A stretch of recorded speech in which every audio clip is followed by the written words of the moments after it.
Então, continuando agora, a gente vai ver elementos do modelo Bayesiano, né? Então, a gente pode reduzir qualquer problema de inferência Bayesiana nessa estrutura que a gente vai estudar agora. Então, formalmente, como que é o modelo de inferência Bayesiana? A gente tem variáveis aleatórias, que são x e θ. X pode ser um vetor também de variáveis aleatórias e o θ também. Mas o importante é que o x, em geral, vai ser observável, são variáveis aleatórias que a gente observa. E o θ são variáveis aleatórias que a gente chama de parâmetro ou parâmetros e que a gente não vai observar. A gente quer fazer algum tipo de inferência, tirar algum tipo de conclusão sobre elas sem observá-las diretamente. A gente observa elas indiretamente por meio do x. Daí, como tudo é uma variável aleatória, a gente tem uma distribuição conjunta f de x e θ, né? Mas a gente pode decompor essa distribuição conjunta em pedaços menores. O f de θ a gente chama de distribuição a priori para as quantidades não observáveis, para o parâmetro. O f de x dado θ, a distribuição dos dados dado o valor de θ, a gente chama de verossimilhança. E o f de θ dado x é a nossa posteriori, então nossa incerteza sobre o θ depois que a gente observou o valor de x. E a gente obtém f de θ dado x por meio do teorema de Bayes, que é o que? No numerador a gente vai ter f de θ vezes f de x dado θ, e no denominador a gente vai ter a integral dessa quantidade de θ. Então isso é basicamente o modelo Bayesiano que a gente vai usar para vários problemas que a gente vai ver em inferência Bayesiana. É um modelo extremamente útil, extremamente geral para resolver problemas. E daí a questão é, nota que aqui no f de θ dado x na posterior a gente tem uma integral. E pode dar um certo trabalho resolver essa integral. Então eu vou mostrar para vocês um truque em que muitas situações a gente consegue evitar resolver essa integral. É um truque que é muito usado em Bayesiana e vale a pena conhecer e entender exatamente o que está acontecendo nesse truque. Então o que a gente tem aqui? A gente vê que o f de θ dado x tem o numerador e o denominador. Né? No numerador a gente tem f de θ vezes f de x dado θ. E nota que no numerador aqui a gente tem quantidades que dependem de θ, efetivamente. No denominador, nota que tudo que depende de θ está sendo integrado dθ. Então no denominador a gente tem uma quantidade que não depende de θ. E o f de θ dado x é uma distribuição em θ. Então a integral dessa quantidade dá 1. Então, em outras palavras, a gente tem que, usando o teorema de Bayes, o f de θ dado x é f de θ vezes f de x dado θ vezes uma constante. E então, quer dizer, a constante é simplesmente dizer que a gente tem proporcional, uma quantidade que é proporcional a f de θ vezes f de x dado θ. Né? E se a gente sabe que o f de θ dado x é proporcional a uma quantidade, então ele é justamente o valor dele tem que ser justamente vezes multiplicado pela constante que faz essa expressão integral 1. Né? Então, por exemplo, se a gente calcular f de θ vezes f de x dado θ, a gente achar o núcleo de uma distribuição aí, então a gente sabe que o que está faltando é justamente a constante que faz esse núcleo integral 1. Então, vamos voltar para o exemplo que a gente fez para a eleição e ver como que a gente pode usar esse truque. A gente tinha aqui o θ é uma beta 73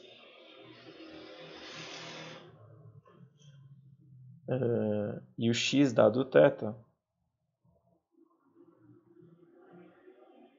é uma binomial 30θ. E antes da gente usar o truque, vamos só entender mais a fundo o que está acontecendo. A gente tem que f de θ dado x, uma outra maneira de escrever isso é f de θ, f de x dado θ, sobre f de x. Né? Então, P de A dado B é P de A vezes P de B dado A sobre P de B. f de θ dado x é f de θ vezes f de x dado θ sobre f de x. F de x, ele não depende de θ. Ele é fixo aqui, então ele é só uma constante. A gente pode apagar isso aqui, isso aqui, vezes uma constante. Então, essa constante tem que ser justamente aquilo que faz a integral dθ ser igual a 1. Né? Então, a gente consegue achar o valor dessa constante, caso a gente queira. Então, como é igual a uma constante, a gente pode escrever simplesmente que isso aqui é proporcional a essa quantidade aqui. Tá, mas por que esse truque é útil? Bem, nesse exemplo, f de θ dado x é proporcional a f de θ vezes f de x dado θ. O f de θ é θ elevado a 7 menos 1. 1 menos θ elevado a 3 menos 1. E daí o f de x dado θ vai ser 30, escolhe 20. θ elevado a 20 menos 1. Quer dizer, nesse caso, x é igual a 20, né? Então, x é igual a 20. E 1 menos θ. 20 menos 1 não, desculpa. θ elevado a 20, né? E 1 menos θ elevado a 10. Nota que 30 vezes 20 é uma constante também. Então, isso aqui é proporcional, a gente pode jogar essa constante fora. Vai dar θ elevado a 27 menos 1. 1 menos θ elevado a 13 menos 1. E é claro, aqui tinha uma indicadora que o θ está entre 0 e 1. E vezes a indicadora aqui que o θ está entre 0 e 1. Então, o que a gente tem aqui? O f de θ dado x é proporcional a uma distribuição que é θ elevado a alguma coisa, 1 menos θ elevado a alguma coisa. Daí a gente pode pensar, isso aqui é o núcleo de alguma distribuição conhecida? E daí a gente sabe, isso aqui é o núcleo de uma beta 2713. Então, se tem uma constante faltando aqui, tem que ser justamente a constante que faz uma beta 2713 integral 1. E a gente sabe que a constante vai ter que ser beta menos 1 de 2713 vezes essa indicadora. Então, essa é a distribuição a posteriori. Então, vocês podem comparar a solução que eu fiz no vídeo anterior e ver como esse truque é útil. É claro que ele dependeu da gente observar que a gente tinha o núcleo de uma beta aqui para conseguir simplificar. Mas muitos exercícios que a gente vai fazer, a distribuição a posteriori realmente vai ser o núcleo de uma distribuição conhecida. Então, dá para facilitar muito as contas usando esse truque aqui do E proporcional a. Então, com isso a gente completou uma descrição do modelo bayesiano e de um truque que é muito útil que a gente vai usar com frequência. Vale a pena tanto vocês saberem usar o teorema de Bayes na forma inteira, quanto saber usar o teorema de Bayes só no formato E proporcional a e treinar esses dois modos de fazer as contas. Legal. A única coisa que vocês têm que tomar cuidado no E proporcional a é se vocês forem fazer para uma distribuição discreta. Mas isso a gente pode treinar mais a fundo em alguns exercícios. Eu posso tirar dúvidas de vocês no atendimento. O que acontece quando o θ é discreto, quando vocês vão usar o E proporcional a. Legal. Então, com isso, eu vou deixar alguns exercícios para vocês de aprofundamento. Eu gostaria que vocês fizessem os exercícios 2.11 até 2.18 nas notas de aula. Então, que exercícios são esses? A gente tem aqui, por exemplo, a priori o θ é uma gama 2,2 e x dado θ é uma Poisson. Ele quer que vocês encontrem a posteriori para θ. Tem um exemplo aqui em que a gente tem uma urna com 3 bolas e a gente não sabe quantas delas são brancas e azuis. E a gente observa algumas bolas e quer achar a posteriori para a quantidade de bolas azuis e bolas brancas na urna. A gente tem um outro exercício em que além de tirar uma amostragem com reposição da urna, a gente tira uma amostragem sem reposição da urna. Eu gostaria que fizesse as contas.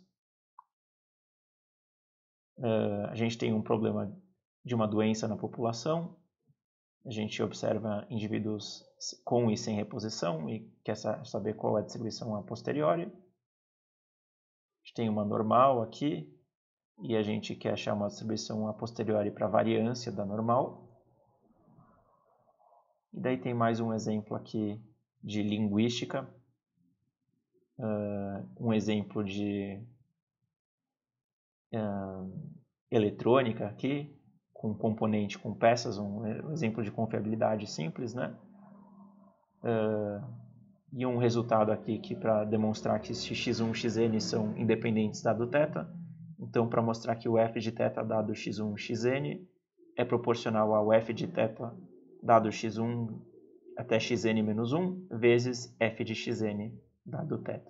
Então, a posteriori observando um dado a mais vai ser a posteriori observando até o xn menos 1 vezes, vai ser proporcional a posteriori observando até o xn menos 1 vezes a distribuição de xn dado θ.